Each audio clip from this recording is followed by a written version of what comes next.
everybody, it's August 5th, 2026. It's Joe from the Strange Voyage Files.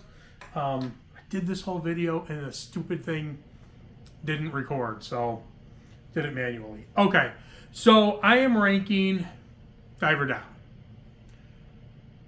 This album is controversial for many different reasons. First off, for a long time this was considered the lowest Van Halen album by a lot of people. Obvious reasons. Almost half the album is covers. We have 3 instrumentals. It's a rushed album. And even in the past, Eddie really talked negatively about this album. Obviously, all people are different. I've heard more recently again, and I think this falls into the rose-colored glasses, and I don't think I included this album in that video, but where a lot of people are like, no, it's a great album, it's a great album.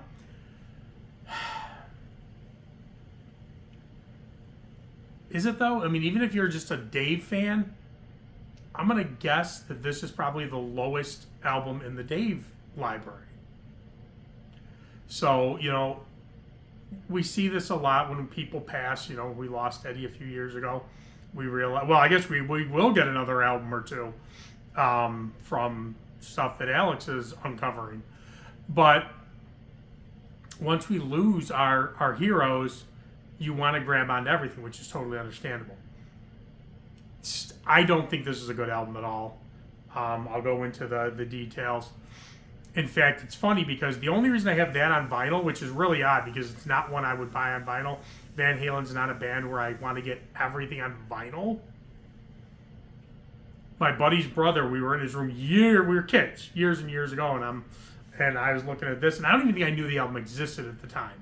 I'm like, oh, what's this? And he goes, that album sucks. You want it? It's yours. I will never listen to that piece of garbage again. And again, I usually go off my buddies' brothers and their friends because they were the older guys. They were the guys that were around that discovered Iron Maiden when they came out. They were into metal in the early 80s, in the golden age. So for him to say that, yeah. And again, I've heard it over and over.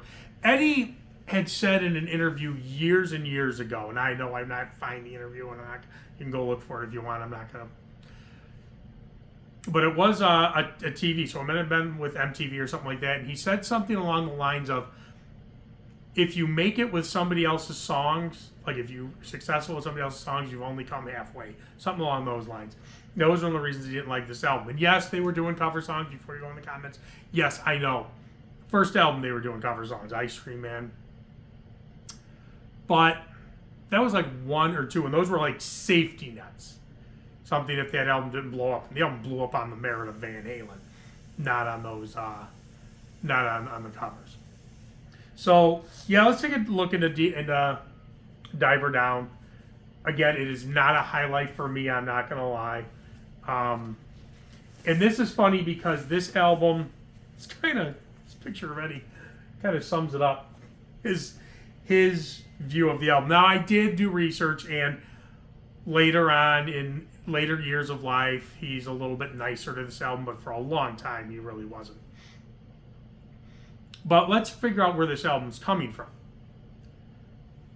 Fair Warning comes out, and it sells 2 million copies, but it's considered, not a failure, but not a great album.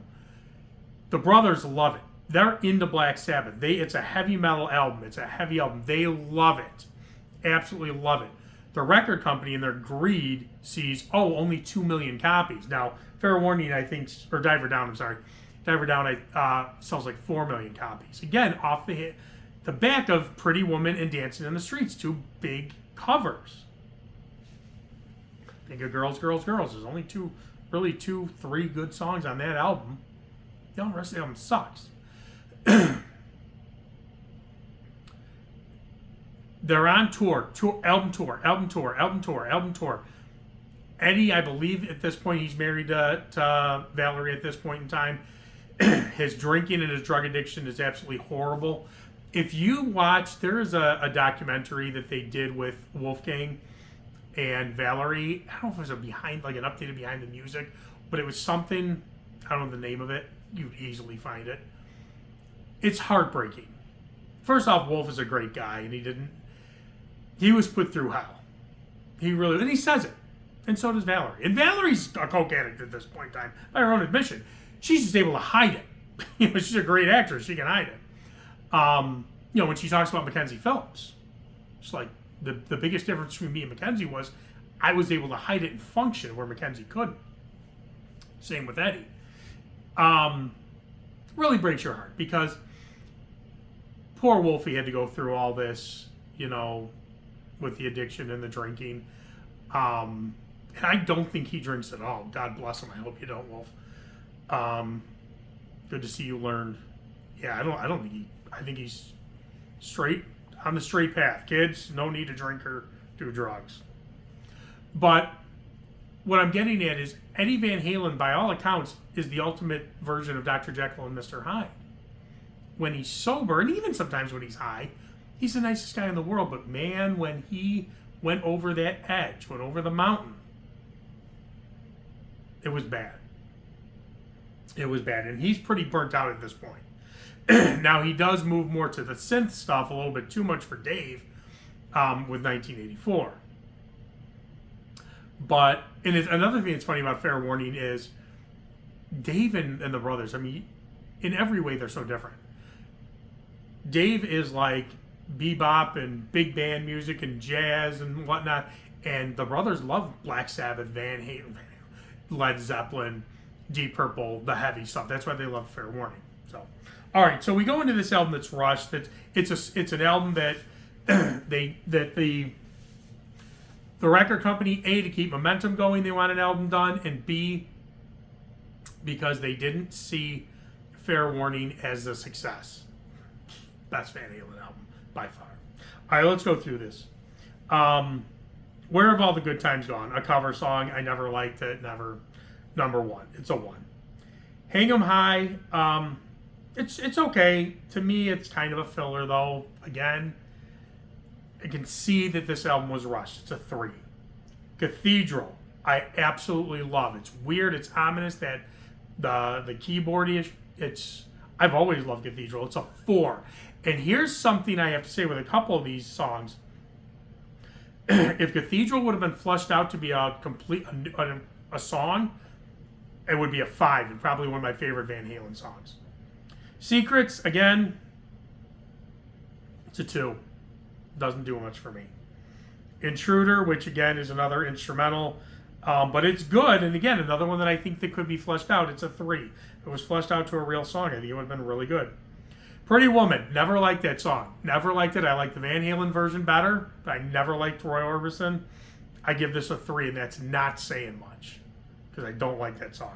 Dancing in the Streets, another cover. It's another 3. Never a big fan of this one. David Bowie and Mick Jagger did it. That one was good, but Van Halen, I think, is the better one. It is a 3. Does nothing. They improved on a song I never really cared for. Little Guitars is an intro. This one sucks. It's a 1. Little Guitars, the song, is the best song off the album and one of my favorite Van Halen songs. It's a 5. This is where they shine. It's awesome. Another cover, Big Bad Bill, is Sweet William Now. It's a 1. It's a waste. It's garbage. The Full Bug, another, for me, a filler song. It's a 2. I know a lot of people are going to disagree with this. And then Happy Trails, a waste. Just something to be funny. But you got to include it. It's a song. It's a 1. Round it, average them all up, it's 2.4. I round, so it's a 2. Yeah, this album, I wouldn't have been surprised if it was a 1. A 1 would really have to be terrible. I'm happy giving this album a 2. Again, it's a rushed album. It's full of covers, full of instrumentals. You can tell that it's just something that was wanted to be put out. But again, sells 4 million or so copies, so what do I know? Let me know, do you like this album, and did you always like this album? For me, like with Eternal Idol, I like Eternal Idol now. Do I love it? No, but I really do like it. I didn't like it forever. There's a lot of people that didn't like Lock Up the Wolves, and do now. where I just drives me nuts is, oh, that album's always been great. That album's always been great. Not everybody. There's no way everybody thought that. All right, let me know what you think in the comments. Like, subscribe, all that fun stuff. I will see ya. It's gonna work.